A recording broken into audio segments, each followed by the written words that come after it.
like which one will you select? For someone who has the lower back pain. Like palpation. Palpation, very good. So palpation actually is the first step. And for people who have like a headache, a Shaoyan type of headache, I always have people palpate the gallbladder 34, 37, 39, 40, 41, the major points. Blood meridian, same thing for lower back pain, very good. And then I got a very good question regarding these 2 points. Bladder 58 and bladder 60. Someone asked me, say, bladder 58 and bladder 60 both can kind of like treat chronic lower back pain with maybe a little bit of kidney deficiency. We talked about this is a low point and this is close to kidney 3, and which one do we choose? Very good question. For lower back pain, based on my experience, you can watch that also when you treat a patient. Make a guess. Which one will come up when you palpate? Will be more tender. 60. 58. No. 58 actually. 58. Someone has. So when do we choose 60? When there is pain radiating down, as I said, to below the knee, even below 58, it's like below the calf. It's almost all the way to the foot.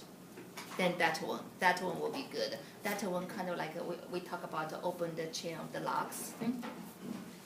And that one, if you, we spend quite a bit of time today review it, treats more things than 58, right? 58 is more actually focused for lower back pain. This one usually show up more. Wait. Then I got a question about how will we choose the 60 for lower back pain? I said if someone has UTI, cause lower back discomfort, 60 will be good. You look at if you can choose one point to address more than 2 things, that's a better choice. So 60, treats all these different things. If there is a combination like not only lower back pain, also occipital headache, tightness at the neck area, 60 will be good. So have more things. One point address is good. Yes. If someone's having back pain related to menses, would you choose 60 also, or would you choose 57? Very good question. What do you think? I would probably pick 57 because I know that it can stimulate the uterus also. Yes, you can. You can, yeah. And if there is increase of vaginal discharge, it is slightly yellow, but mostly kind of white, creamy color. And then patient also has a discomfort at the lower back. Which one will be good? 60 will be better because it's addressed the damp heat nature part. Okay, good.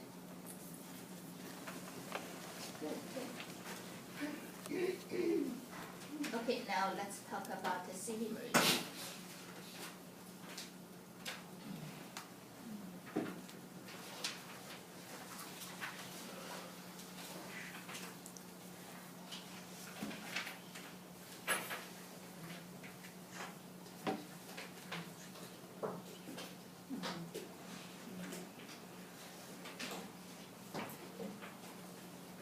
For every meridian, before we look at the individual points, I want to look at the general things that the meridian address. Earlier we talked about the bladder points, the distal points all can promote bladder's function, address dampness. So look at CV meridian. Of course, the name of it is called conception vessel. We're related to conception functions. And then think about the distribution of CV meridian. Start from CV1 all the way, there it goes through, pass through a lot of internal organs. So it can address internal organ disorders. At the lower jaw area will be the reproductive system. Here I should not just say gynecological disorders, should be reproductive system because can they use for main problem? Yes. So it will be reproductive system, urinary system, kidneys, bladders, intestines, then all the way. So basically address all the internal organs because of the distribution of the meridian. And then Several points on the CV meridian has strong tonifying functions. You already learned some of them. And a point later we will talk about is especially good for class of young Qi. So this is the general introduction of the CV meridian. Then let's look at the CV1.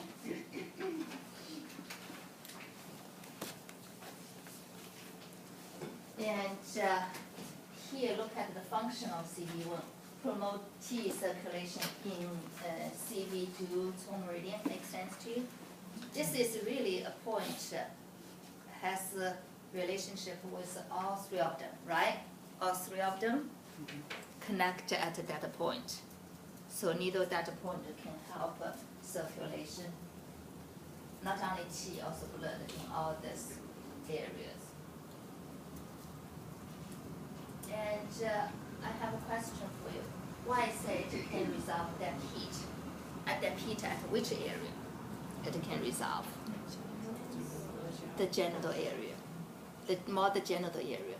Like for both men and women.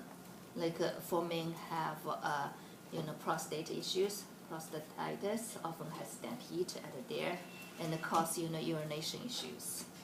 And also for women has like pruritus valvi, means the valve area has itching, swollen due to maybe herpes or other infections.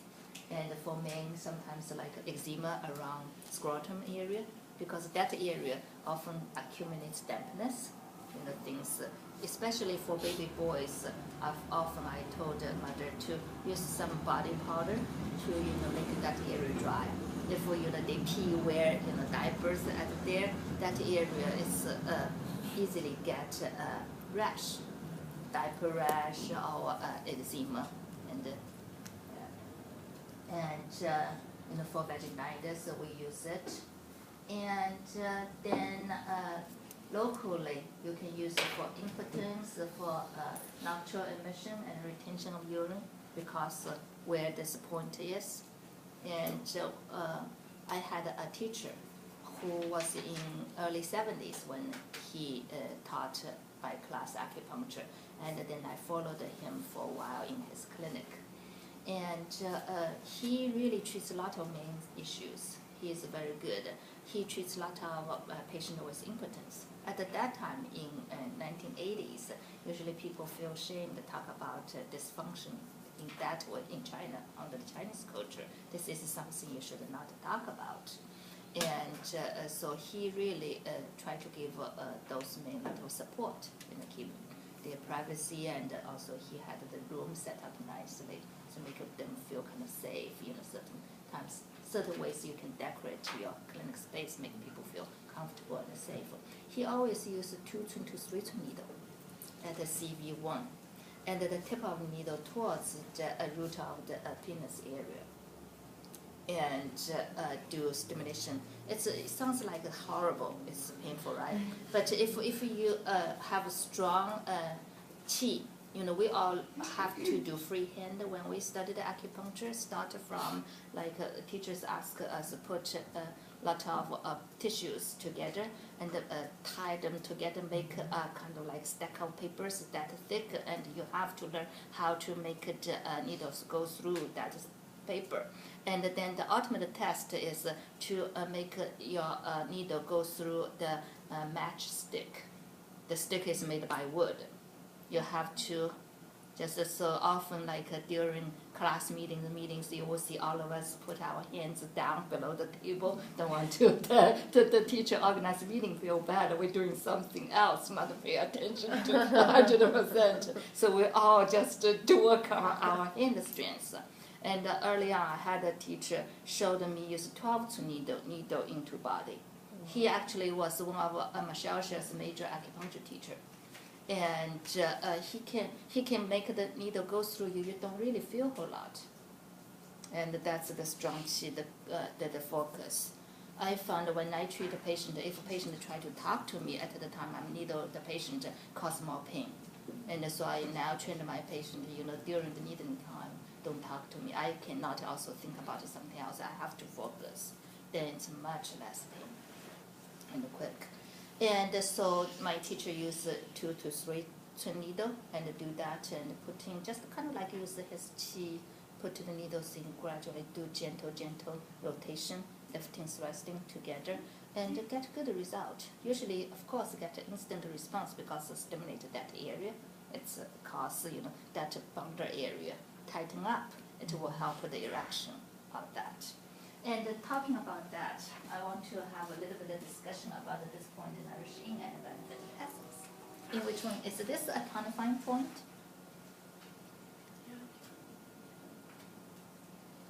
Is this a tonifying? In a way, if you say nourishing benefit essence, seems it's tonifying, right? And through which way?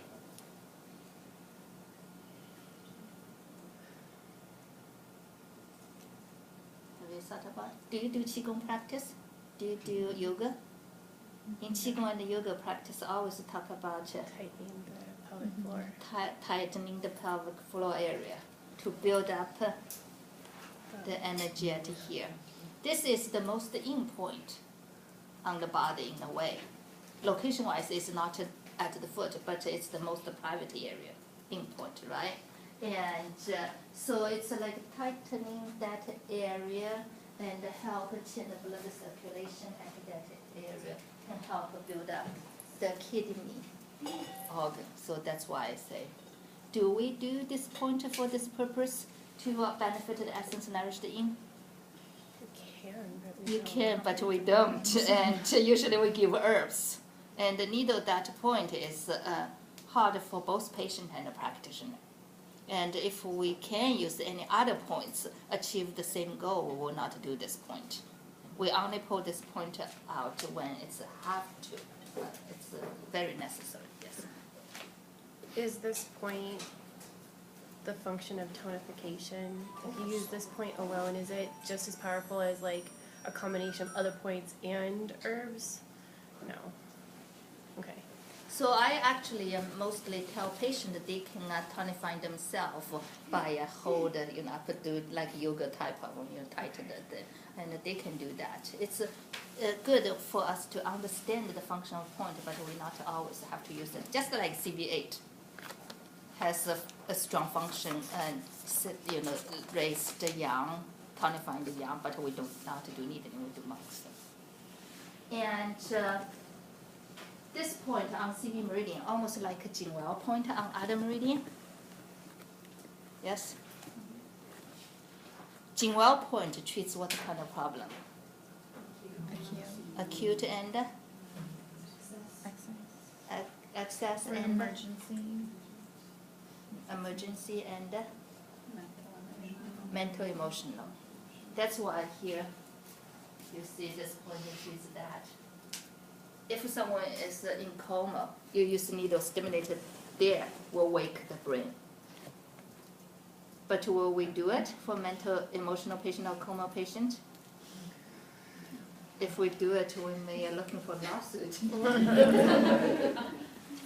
And so we don't. But for patients who in a very the bipolar phase, the mania phase, this point really can calm down. For things that we don't do. Yes. So for the emergency situation, if the people like swimming in the water about drowning, use this point to. You can, but we usually use this because if you do that, it's harder for you to defend yourself while you do that point. If people, especially in here. Okay, yeah. I just heard they let it drop down to the water compound. Yes, yeah, but we usually do this one. This one is much safer and other people can see. Okay, now we want to compare these 2 points. What's in common?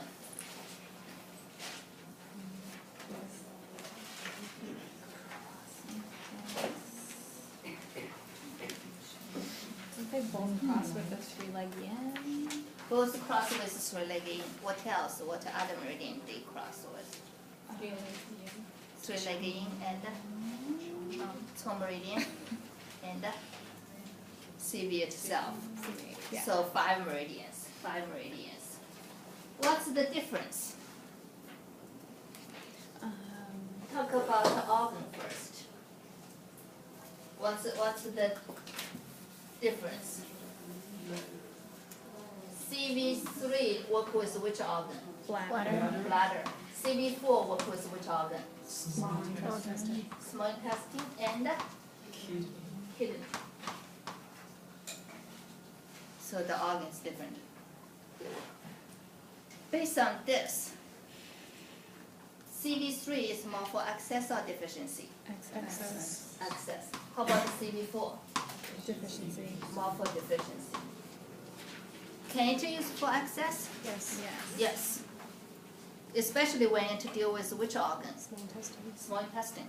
When you deal with small intestine, can deal with small intestine deficiency, like Qi deficiency, not absorb the nutrients very well. Also can deal with, damp heat in the small intestine, that cause issues, cause irritations. So it can use for deficiency and for small intestine. Can use for both excess and deficiency. For kidney, it's more deficiency. So if we would think about the relationship of bladder and kidney, they both related to urinary system, water regulation, urinary system, CV3 basically work with all kinds of urination issues, and also can treat the reproductive system. For people who have impotence, usually I use CV4, CV3, CV2. Put the needles in with, I use 1.5 to 2 needle. 1 won't work. And insert needle with the tip of the needle towards the CV1 area. CV1 will be the ultimate point for the stimulation, as I mentioned to you. That's why I share with you. CV1, like when people have impotence, they're willing to have CV1 down. And I remember one of my former interns told me she was on another shift with Regina, and the man has prostate issues and also has impotence. And they use the CV1, he really get good response. And she said it was hard for her the first time. She told Regina, I would like you stay in the room. Not only the technique, also, the issues around needling CV1. And after several times, she said she become comfortable and just cover the patient up and put that needle in and do that needle first and then do other needles. So CV1 often is like safe to the last. You try other needles first. So I usually try CV4, CV3, CV2 together with the tip of needle goes down. Another special tips I want to share with you. After you insert the needle, get the qi, then use your left hand, block the qi flow up, force the qi flow down.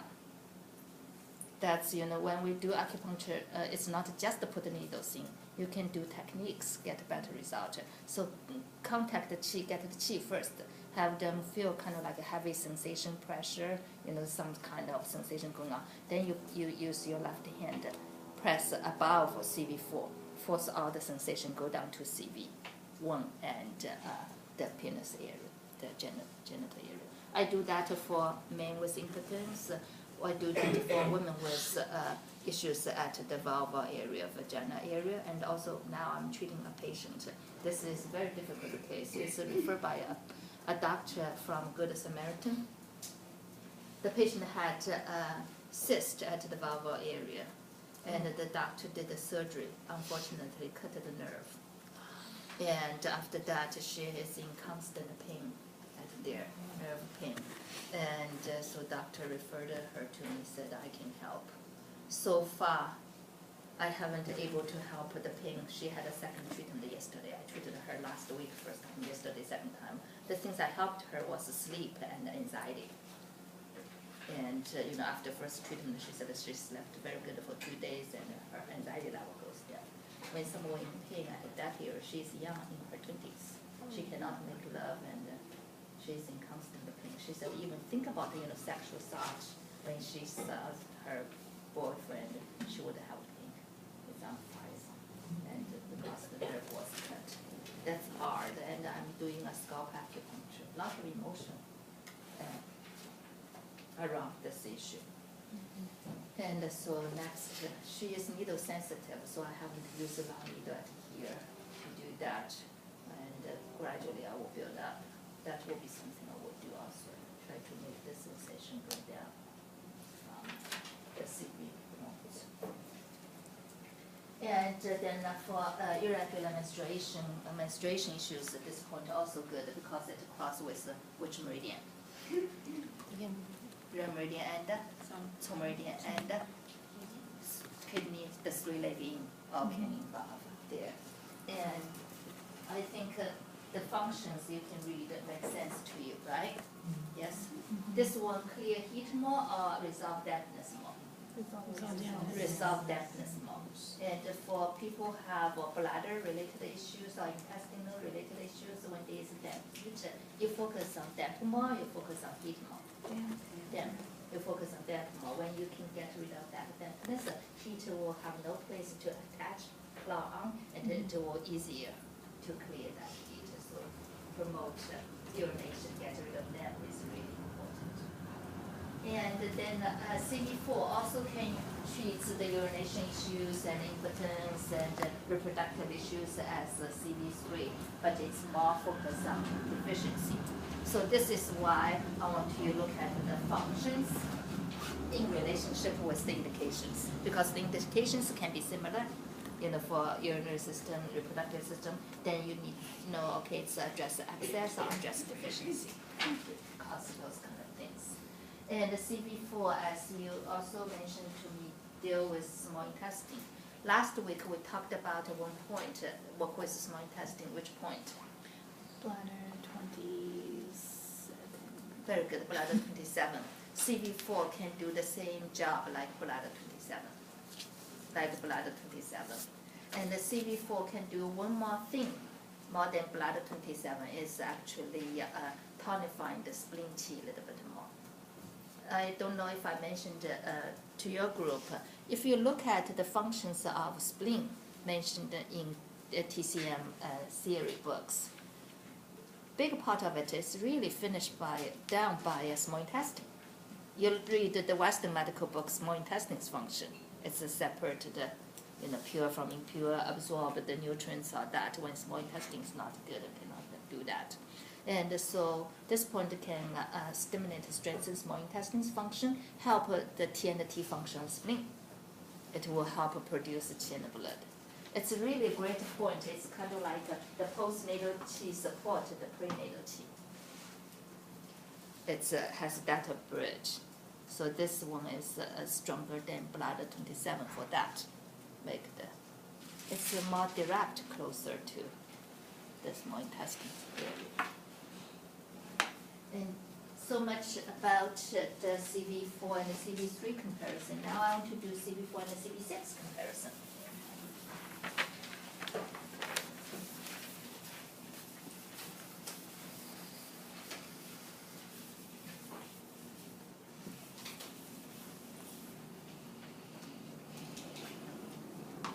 CV4 and the CV6 comparison. What's similar, what's different? Both tonifying points, very good, both tonifying points. Especially tonifying what in common? Qi, especially tonifying qi in common. Both can tonify qi.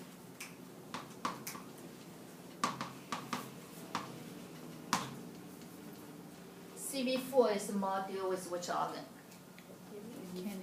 CV6 is more work with which organ? Spleen. Spleen, very good. Earlier we also say CV4 is deal with small intestine as frontal, right? Mm-hmm. And so through this bridge it helps tonify which qi? Which qi? Spleen. Spleen. We just discussed about that. Through stimulated strengthen small intestine's function, supported spleen qi. That's the relationship we just talked about. The postnatal supported the prenatal. But between these two, CV4 and the CV6, which one also move qi a little bit? CV6. CV6 also move qi. This, it's tonifying qi, it also can move qi. Because name called qi hai. Qi hai, it's not only tonifying, it also move. You look at the indications, both can treat the reproductive system and urinary system and chronic fatigue, and both can treat the digestive system also. I would like you add that there. Both can treat the digestive system. As a point, tonifying spleen, move spleen qi, CV6 definitely can help digestion. And the CV4, because its relationship with this, it also can help digestion. So please add that to your handout. That I didn't write it there. It can help digestive system also. CV4 is stronger for reproductive system than CV6 because its relationship with kidney.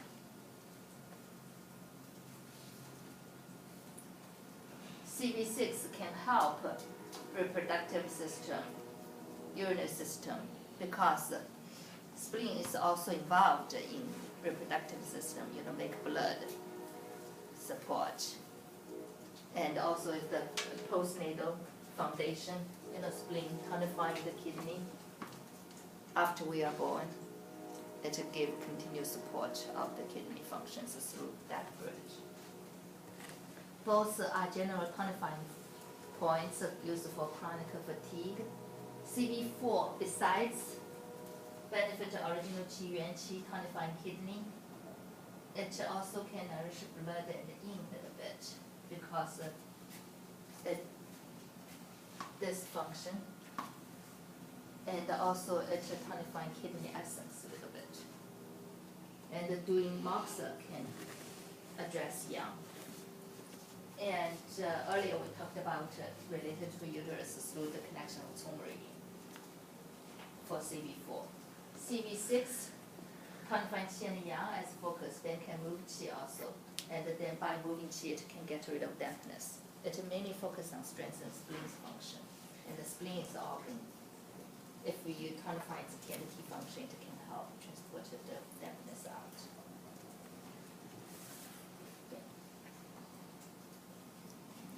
CV8. CV8, you learned doing moxa, salt moxa, right? Or ginger or foods can treat yang class. It also can treat abdominal distension, bulburidomas, and diarrhea by doing moxa, at that area. It mainly work with yang qi, work with spleen again, and the original qi. For babies, I use this point a lot. Can you do moxa for babies? You can, but it's not easy. You worry about a burn them. Their skin is so tender. What do? I use herbs at that point. I will teach a class when you are in third year before you graduate called use herbs externally.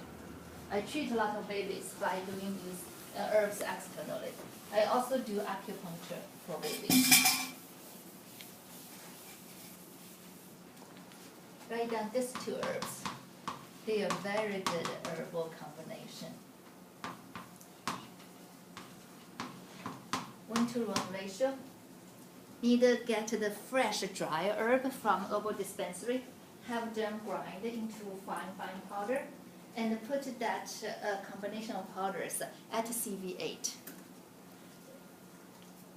One of my, yes? So could you just get cloves and cinnamon ground and Yeah. use it like this? Yeah, definitely. And I like the fresh clove and the cinnamon. It's not just like the clove cinnamon you can buy from cooking store. And use herbs externally. The fragrance, the aromatic, the fragrance is very important. The stronger it's the better. Yes. What about essential oil? You can use essential oil also, and this one stay there longer. And for babies, skin is so tender. I usually don't like use too much grease to block the skin pores. Okay. And yes. Could you make a salve, like with the beeswax oil, with the oil and cinnamon? It will reduce the aromatic function, will not work as good. When you just use the dry ones, it's actually help the most. The dry one, and also it's a powder, easy to clean and not clog the skin pores. And even sometimes I have the pharmacy put in a tea bag, little tea bag, and then I just have the mother sew a little pocket inside of the baby's, the t-shirt or whatever, and then just put in. One of my patients I treated for fertility, I helped her conceive with a baby boy, and the baby born with a weak digestive system, tends to have looser stools and also gas, bloatedness. And she talked to me. I said, okay, let's do this for the baby. And she works for Nike. She brings her baby. Nike has a very good daycare center. They have very good on-site daycare center. She can, after 3 months, she can put her baby at the daycare center. When she was working, she took 3 months off after she had the baby. And at first she checked with the teachers, because you have to check with teachers if you have certain medications or things give to the daycare. And they said, no, the baby cannot wear this, and because of the smell. And so she said, I cannot do, I told her the instruction is 24/7, basically wear it there. And she said, I only can have the baby wear at night because in the day they won't. And then one teacher there, when they hold the baby, said, oh, your baby smells so good. What's the smell? And because, the smell of the herbs got on the clothes a little bit, even the baby was not wear the herbs. And so she said, that's the 2 herbs my doctor gave to my baby and helps his digestive system. I started chatting, and she said, my doctor would love to have the baby wear it 24/7, but I can't because the rule, and sorry, still has this smell on the baby's clothes. That teacher said, oh, no problem, you can have the baby wear this. And so she started to apply it 24/7 like I instructed. And now she said that the teachers love that and say, your baby smells delicious. It's, the cooking spice. So that, and then later you will learn use ginger for diarrhea there, and all kinds of things, cool things that you can apply at CBH. Treat it as a point instead of needling, use herbs at that point. For that, I also do things like this. Okay, now I want to compare CV3 with CV9.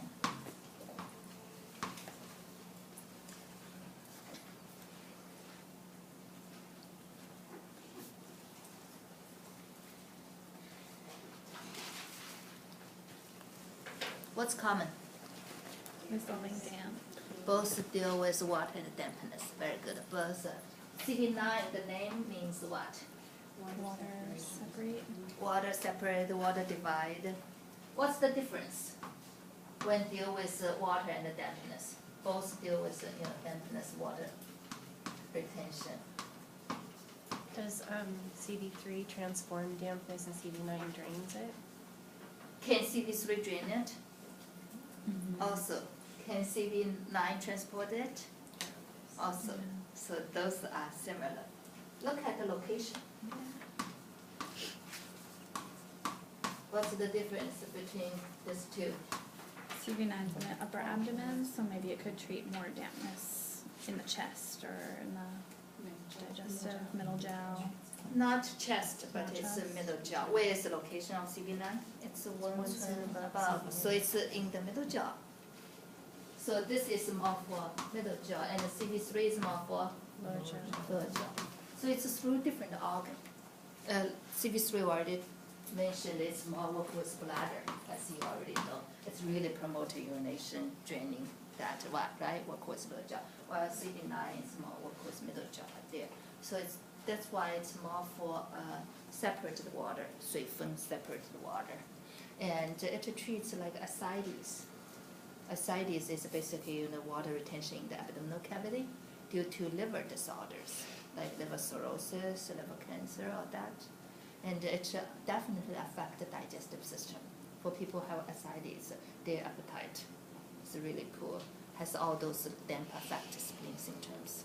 They tend to have loose stools and edema on the skin and the whole body. And often we actually combine both together for edema, ascites, all that, through different organs, through different job. And also for obesity, we do CV3, CV9. I involved in the research at China for obesity for 3 months in the summer of 1986, and for 3 months. And we use a lot of points like this, draining dampness, like what other points you learned can draining dampness? Spleen 9. What else? Stomach 28. Very good, stomach 28. And which one? CV3, CV9, very good. Those are the draining dampness points. And for promote to lose weight, besides promote urination, we also promote what? Yang qi. The stomach spleen transforming and the yang qi, very good. So for promote stomach spleen transforming, one product after that transforming process is what? Stools. Stools. So we also promote bowel movement. What points you will use to promote bowel movement? Stomach 37. You can do stomach 37. What else?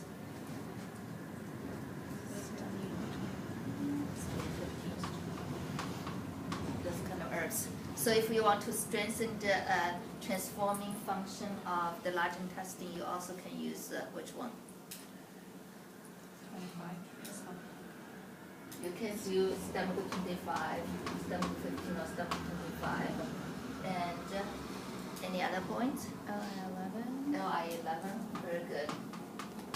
And if you want to strengthen spleen stomach's function in processing, you can use the stomach 36. And what other points? Which one? Spleen 3 and CV6.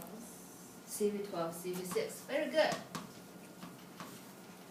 And so we selected the points put into 2 groups. Do alternation and select some backshore points you can think about also. And those are the common points in the selection. And then ear points. And also ask the patient to drink water, warm water, 3 cups, first thing in the morning, before eat anything. And also have to do exercise 1 hour a day.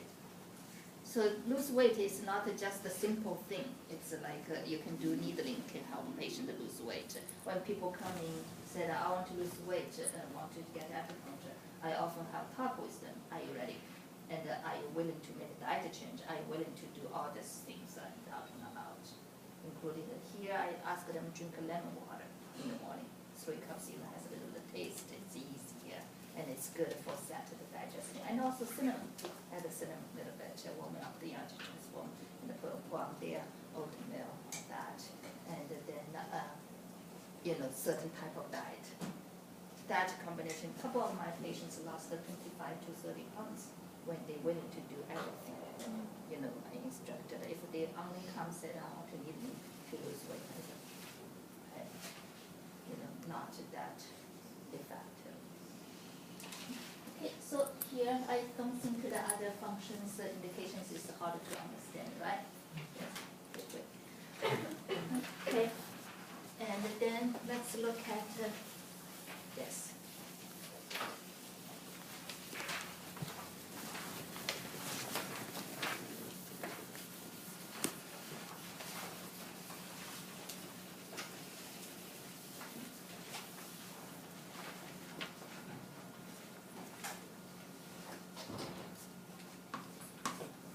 Another point will be good in terms of lose weight.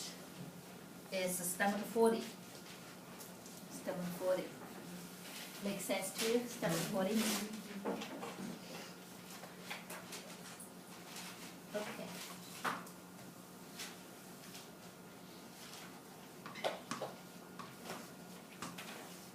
Okay, now we want to compare CV10,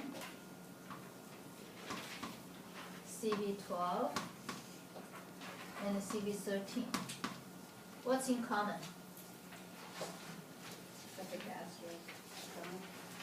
They all deal with stomach. What's the name of them?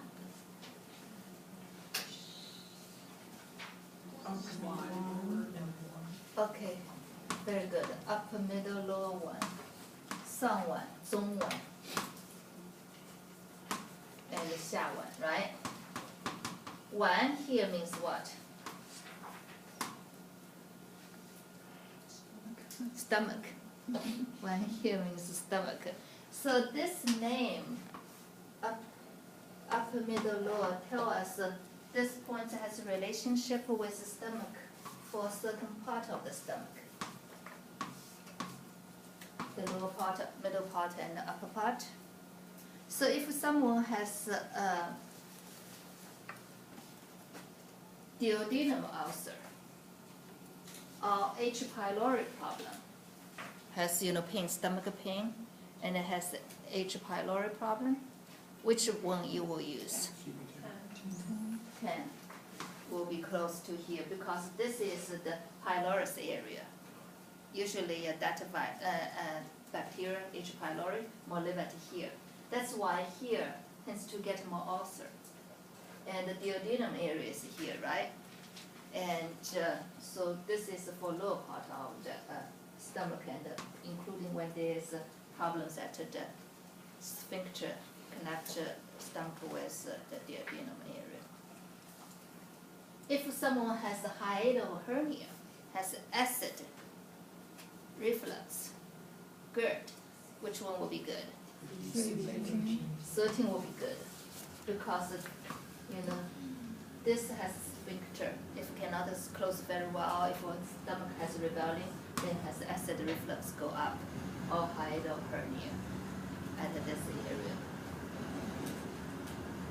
How about the stomach 12? Among these 3 points, which one actually is the strongest one for descending stomach qi? CV12 actually is the strongest one. This past Monday, we had to make choice for a patient that has GERD. And the intern was tossing between 12 and 13. And we discussed, I asked her which one is stronger in descending. She told me CV12. And I said you should do that one. Because CV12 is what kind of point? Front tumor and the Hui meeting point of all the 4 organs. So ultimately, CV12 is the strongest descending point for stomach. That will help stomach function more. So if there's certain areas bother more, like people say I have acid reflux to the esophagus due to hiatal hernia, I want to pull down, really want to descend, then I might think about this. Otherwise I would use CV12 as general. If someone has sleep issues due to poor digestive system's function, which one? CV12. CV12. Very good. CV12 will be the one. Stomach has a close relationship with the heart. And now more and more biomedical practitioners understand, kind of like the gut is the second brain, the digestive system has close relation. It is the balance of the sympathetic and the parasympathetic nervous system. And there is a point can bridge the stomach and heart. It's an extraordinary point. Which one? PC6. PC6, very good. Remember that discussion? PC6. Why it can bridge heart and stomach? It's the master of the Yingwei Mai. Very good. Yingwei is the connected interior. We said it's the stomach is the core of the 4 organ. Heart is the core of the 脏 organ. Yes. core part. Okay, very good. So that's why you often see combination of CD12 with the PC6 for insomnia due to digestive issues. That combination is very common for insomnia due to digestive issues.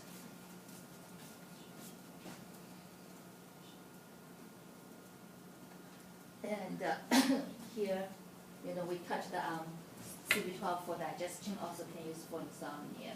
And one more thing I want to talk about CB12. Yes, it is a front new of organ, but here we have functions that it can tonify spleen and stomach. Why?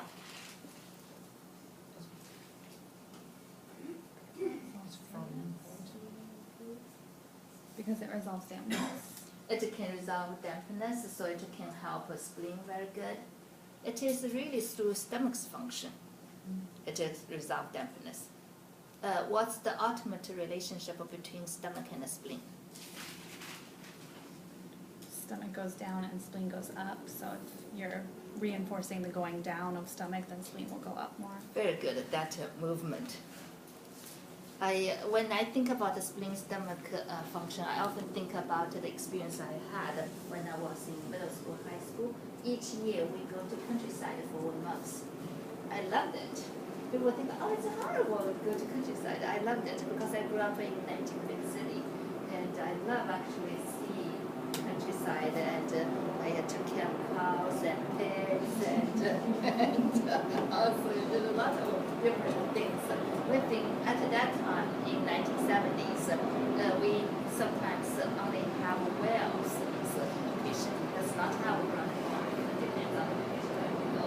And I love to watch that barrel, 2 barrels to get the water. One goes down, one come up. It's very efficient. You throw one down, the other will come up. So it's when one goes down, automatically force the other up because you have one rope connect the 2 barrels together.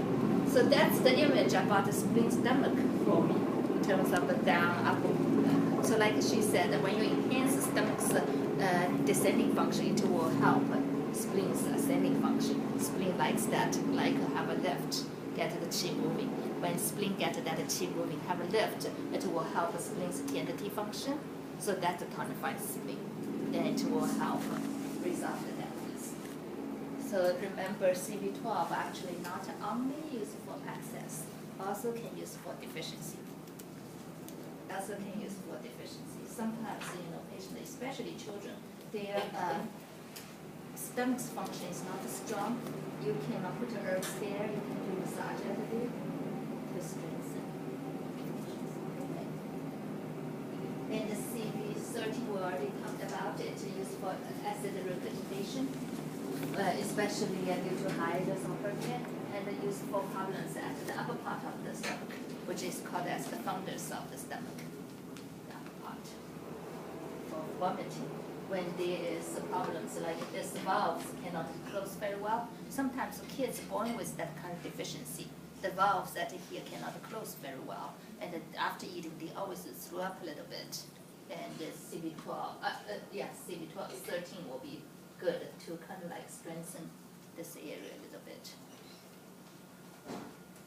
One more point we want to talk before we do exercise 2 is CB11. Where is the location of CB11? 3 soon above CB8. Okay, so it is